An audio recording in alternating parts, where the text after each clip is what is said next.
Bonjour à tous et bienvenue dans cette nouvelle vidéo. Tu l'as vu dans le titre, oui tu dois acheter ces mangas. Parce que oui, aujourd'hui je vais vous présenter des lectures que j'ai fait ces derniers temps qui m'ont plutôt marqué. Et ça me tenait à cœur de vous les partager lors d'un sorte de bilan lecture. Même si je vais pas vous présenter toutes les lectures que j'ai faites ces derniers temps. Mais voilà, j'ai sélectionné quelques petites choses que je trouvais assez intéressantes à discuter avec vous. Enfin, plutôt à vous présenter. Avant de commencer la vidéo, je dois dire que je tourne ces vidéos dans des conditions assez particulières. Puisque je suis avec un tout petit chat. Qui est sur mes genoux et qui va être là pendant toute la vidéo, donc voilà, je tenais juste à vous le partager parce que il est trop mignon, hein, c'est vraiment le petit chat, donc voilà, on aime les petits chats. Hop, voilà, comme ça tu vois un peu plus son visage, voilà, il est trop chou. Donc bref, rien que pour ce petit chat tu devrais t'abonner tout de suite. Et oui, hein, si ce n'est pas déjà fait, n'hésite pas à t'abonner. Aussi tu verras dans la description un lien vers mon Discord, vers mon Twitter, vers mon Instagram. Ça vaut le coup de me suivre sur les trois, parce qu'il y a des exclus par ici par là, surtout sur Discord, ça vaut vraiment le coup de me suivre. Il est nouveau, n'hésite pas à me suivre, on est déjà plus de 200 sur le serveur, c'est fou, et les gens sont ultra bienveillants, et on partage la passion du manga. Bref, aujourd'hui, je vais vous parler de mes lectures, comme d'habitude. Première partie, les nouveautés. Ensuite, il y aura les mangas que j'ai finis, les séries que j'ai finies. Il y en aura deux cette fois-ci, et évidemment, le tout sera sans spoil. Je vais commencer par Blue Giant. J'ai lu les deux premiers tomes. Ça nous parle tout simplement, il me semble qu'il s'appelle Dai, c'est ça, ouais, il s'appelle Dai. Ça nous parle de ce lycéen qui va qui va se découvrir une énorme passion pour la musique jazz. En fait, il va vraiment être un très très grand passionné de jazz. Il va écouter les grands classiques et son frère va lui offrir un jour un saxophone, il me semble, et il va tomber amoureux aussi de cette pratique, du fait de jouer de la musique. Alors il va abandonner, on va dire, le sport qu'il faisait, le basket, pour vraiment se concentrer sur ça, et même toute sa vie va se concentrer autour de la musique, si bien qu'il va rentrer très tard chez lui le soir parce qu'il va jouer toute la nuit au bord du canal. Toute sa vie est concentrée autour de ça. Il se trouve que c'est pas forcément le meilleur au début, il a pas forcément un don qui va faire qu'il va jouer très très bien dès le début, mais certains spécialistes vont déceler en lui un potentiel assez énorme. J'ai lu les deux premiers tomes, ça m'a vraiment plu. Le premier tome termine avec un chapitre assez particulier qui te prend aux tripes. Moi personnellement ça m'a vraiment touché comme rarement un manga peut me toucher. Et c'est là où je me suis dit qu'au niveau de la narration, au niveau de l'histoire et au niveau du personnage principal, on est sur quelque chose de très intéressant et ça me donne vraiment envie de lire la suite. Le tome 2 a confirmé un peu ce que j'en pensais. Donc je pense que je vais lire la suite. En plus il me semble qu'il y a une suite, Blue Giant Supreme, qui est en cours de parution, ou qui est peut-être finie actuellement. Mais ça m'intéresse. La première série en tout cas je vais la découvrir, voilà, avec ce premier tome qui te prend un petit peu au trip à la fin du tome. C'est très intéressant, ça parle pas forcément que de musique mais aussi ça va parler de passion, aussi un petit côté slice of life qui est très intéressant, avec la relation avec son père, son frère, sa sœur il me semble, enfin bref, on a quelque chose de très intéressant, ça me plaît beaucoup. Ouais, Blue Giant c'est vraiment validé, un petit coup de cœur, tout comme Manchuria Opium Squad. Alors, Manchuria Opium Squad, ça parle de quoi? D'abord, on est dans une période historique assez importante, que c'est la première fois que je découvre en manga, il me semble, c'est la Mandchourie, donc une période assez importante pour la Chine. Et on va découvrir Isamu, qui est un japonais, qui se retrouve en Mandchourie, avec sa famille, avec sa mère, son frère et sa sœur, qui sont ses petits frères et ses petites sœurs, et malheureusement, la maman va tomber malade, et les médicaments pour la soigner sont extrêmement chers. En plus il y a une histoire un petit peu de racisme envers les japonais de la part des Chinois, donc il va vraiment se retrouver en galère, et pour trouver de l'argent il va décider de vendre de l'opium, parce que voilà, pour tout ce qui est plantes, même au niveau de son odorat c'est très développé, ce qui va l'aider à produire de l'opium de très très bonne qualité après un certain concours de circonstances, et il va vouloir vendre cet opium pour gagner beaucoup d'argent pour soigner sa mère, sauf que ça va pas se passer comme prévu, parce que évidemment voilà, il va baigner un peu dans la pègre qui est assez intense du côté de la Mandchourie, enfin du côté des Chinois, des Japonais, et vraiment il va se retrouver au milieu de ça, et il va devoir un petit peu gérer tout ça. C'est assez comparable à évidemment Breaking Bad, hein. On aime bien présenter cette œuvre en parlant de Breaking Bad, mais le parallèle est assez flagrant, et vraiment c'est très intéressant, les dessins sont vraiment super beaux, les personnages sont hyper cool, la période historique aussi est vraiment passionnante, moi je connaissais pas trop et je découvre pas mal de choses, même si c'est assez fantasmé, on va pas se le cacher, et vraiment le petit groupe qui va se créer autour de Isamu est vraiment intéressant. Bref, j'ai vraiment aimé Manchuria Opium Squad, je sais que chez vous il y a 4 tomes qui sont sortis, chez nous il y a que les 2 premiers tomes qui sont sortis, mais vraiment pour moi c'est un de mes coups de cœur. Je pense que des mangas que je vous présente actuellement, c'est vraiment celui qui m'a mis, que j'ai le plus aimé. Donc n'hésitez pas à découvrir Manchuria Opium Squad, c'est chez Vega Dupuis. Ensuite on a Coq de Baston, de chez Mangetsu. Mon coq de baston, le pitch est assez simple, hein, c'est un coq qui est assez puissant pour se taper contre des véritables kaiju. Alors dans le manga c'est des kiju il me semble, enfin, mais bon c'est quand même des grosses créatures mythiques japonaises, enfin pas mythiques mais des grosses créatures japonaises qui viennent manger les hommes, c'est à peu près ça. Et donc on va avoir un peu ce coq qui est un peu semblable à One Punch Man, on va dire, qui va détruire ces kaiju.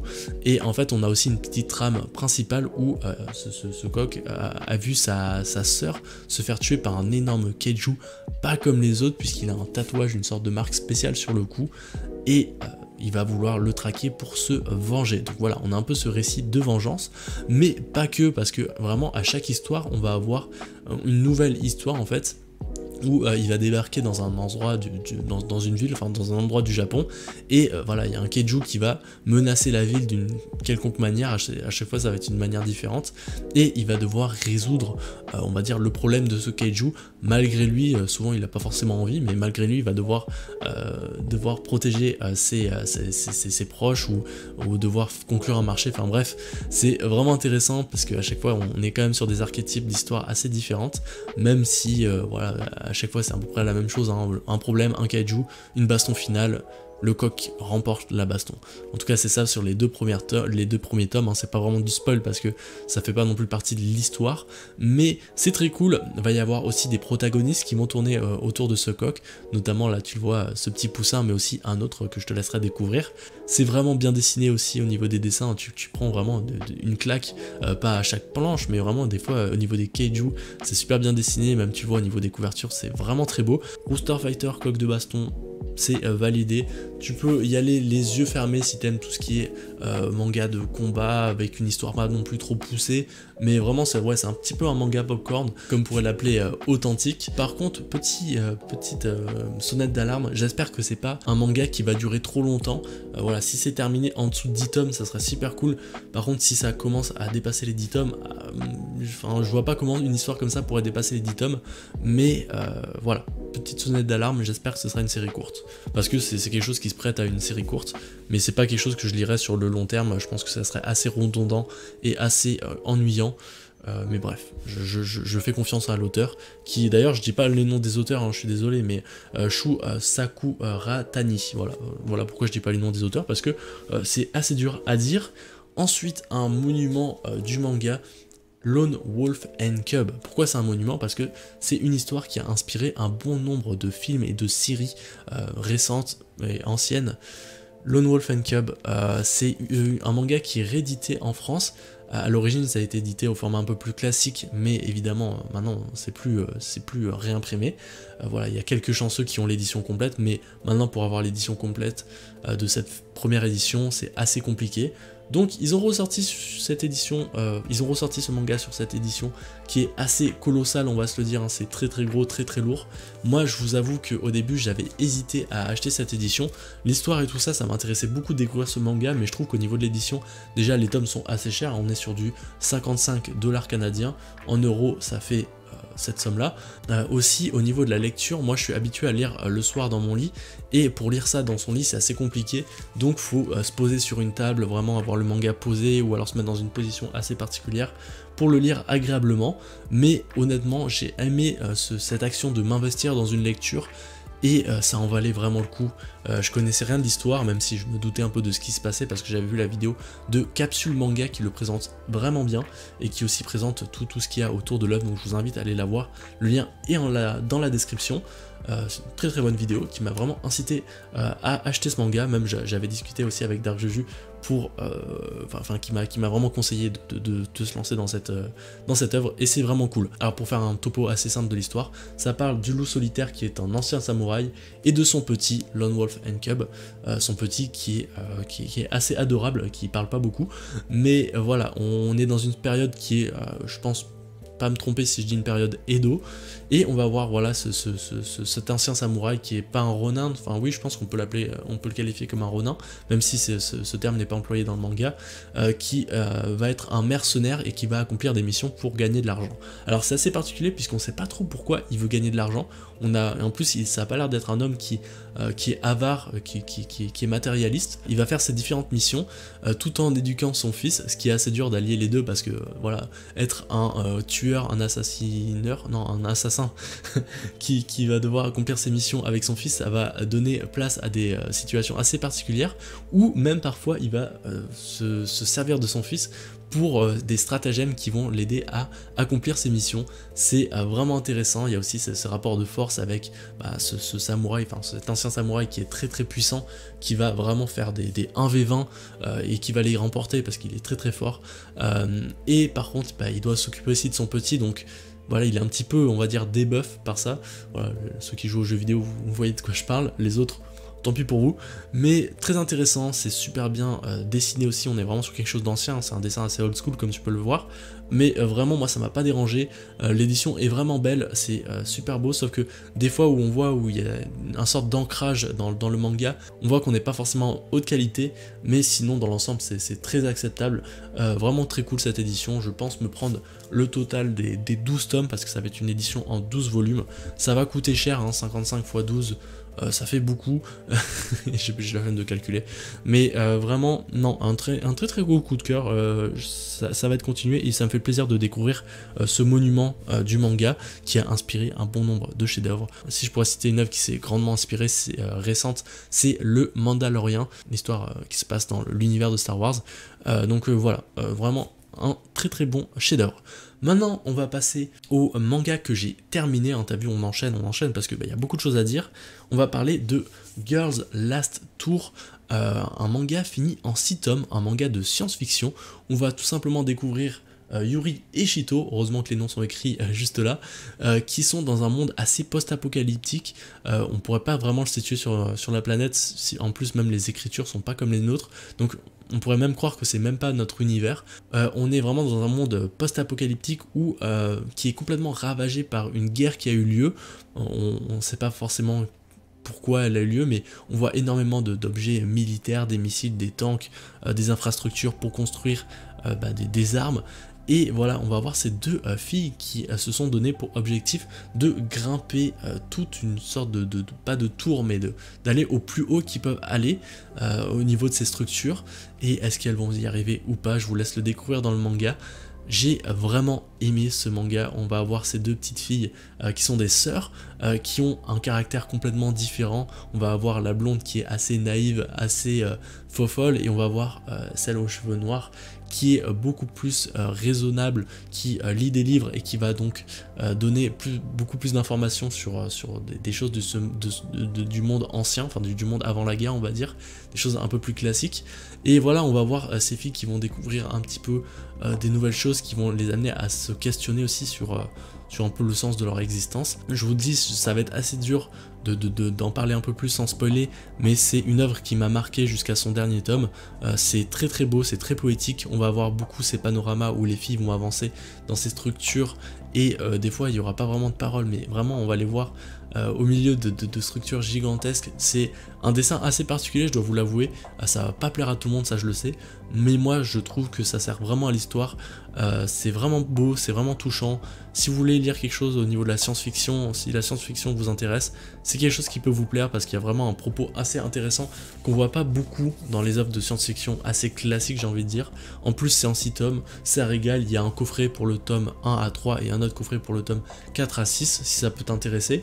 Vraiment cool. Girl Last Tour, très intéressant. Je t'invite forcément à le lire et à le découvrir parce que là aussi c'est un petit coup de cœur. Définitivement, on a eu pas mal de coups de cœur ce mois-ci. Sinon, j'ai aussi lu Bestarius. J'ai pas les mangas avec moi parce que c'est un ami qui me les a prêtés. Bref, je vais pas pouvoir te les montrer, mais donc voilà, Bestarius de Kakizaki qui est l'auteur notamment de Hideout, Green Blood et aussi Rainbow, donc un auteur avec des dessins assez beaux, vraiment les dessins sont fous. Et donc Bestarius se passe aussi dans une époque historique, à l'époque où il y avait les Romains qui envahissaient l'Europe avec un sort de, on va dire, César, et on va être quand même assez centré sur les arènes de gladiateurs.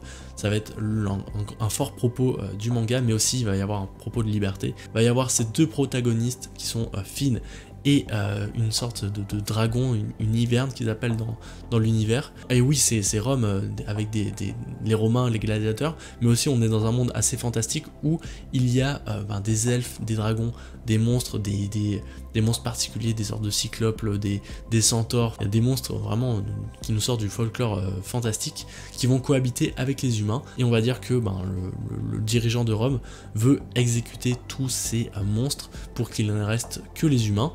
Et voilà, Finn et son hiverne vont se retrouver dans cette arène et vont, par un certain concours de circonstances, se détacher de leur emprise d'esclaves, de gladiateurs.